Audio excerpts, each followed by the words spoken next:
بسم الله الرحمن الرحيم وبه نستعين. اللهم صل وسلم وبارك على سيدنا محمد عليه افضل الصلاه والسلام. حبايبي الغاليين عاملين ايه؟ يا رب اتمنى تكونوا بخير وفي احسن حال. طبعا انا حبيت اعمل لكم فيديو، والفيديو ده جاي مفاجاه كده. البط ده انا مربياه في مكان تاني، فطبعا هو فتحت له عشان ان انا اهويه شويه، فدخل طبعا عند الفراخ. وطبعا زي ما انتم شايفين انا طبعا باكل الفراخ والبط ببدائل العلف اللي هي البطاطس يا جماعه، مع الرده، مع لو حبه عيش مع حبه علف. زي ما انتم شايفين كده البط ده انا مربياه. البط ده كده بسم الله ما شاء الله لسه ما كملش الشهر، ده على البدايل. بس بالامانه يعني قعدت بتاع 15 يوم اكله العلف اللي هو البادي 23. وبعد كده انا بقيت اخلط له بقى ايه من بعد ال 15 يوم. انا بخلط له البطاطس بديها نص سلقه وببشرها.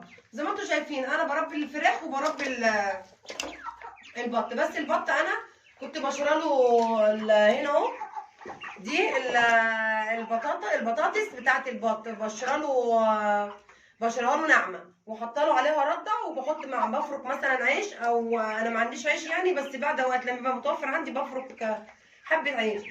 فهم طبعا القطين جنب بعضيهم، المكانين جنب بعضيهم، فهم دخلوا عند الفراخ احتلوا طبعا المكان، وايه اكنه بيتهم يعني. وزي ما انتم شايفين كده بسم الله ما شاء الله بياكلوا.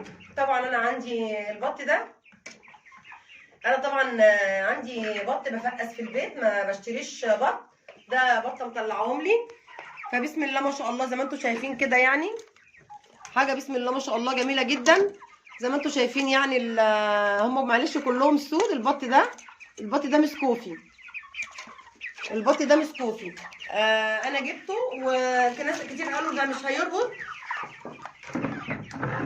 قالوا للبط ده مش هيربط، المسكوفي مش هيربط، بس لا هو رقد عندي بسم الله ما شاء الله، وانا بطلع منه. وان شاء الله بقى اما هخلص الفراخ البيضه دي هجيب لكم ان شاء الله حلقات على البط اللي هو ده بط مسكوفي. انا مش كنت مشتريه على اساس مسكوفي، انا مسكوفي ما بيرقدش، لا انا سبته وبسم الله ما شاء الله الله اكبر اللهم بارك. انتج عندي وبسم الله ما شاء الله كل اللي انا سبتهم النتي بسم الله ما شاء الله رقدوا. بيطلعوا عندي برضو بقى البط في البيت كنز بسم الله ما شاء الله يعني في الرقد الله اكبر عليه. بس الفراخ بقى مستغرباهم وبتضربهم، يعني حاسه بتضربهم فمش هينفعوا.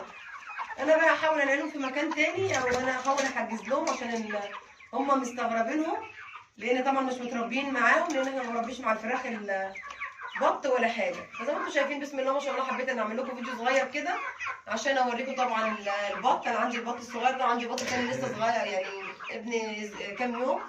فبسم الله ما شاء الله تربيه البط جميله جدا. طبعا انا هنقلهم بعد الفيديو ان شاء الله، عشان طبعا كده الفراخ هتبهدلهم وهتضربهم.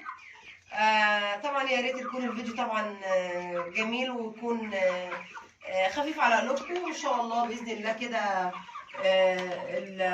الفيديو ده يكون نال اعجابكم وتكونوا طلعتوا منه معلومه صغيره. واقول لكم حبايبي الغاليين اتمنى لكم السعاده والخير. ما تنسونيش اللايك والاشتراك، واقول لكم السلام عليكم ورحمه الله وبركاته.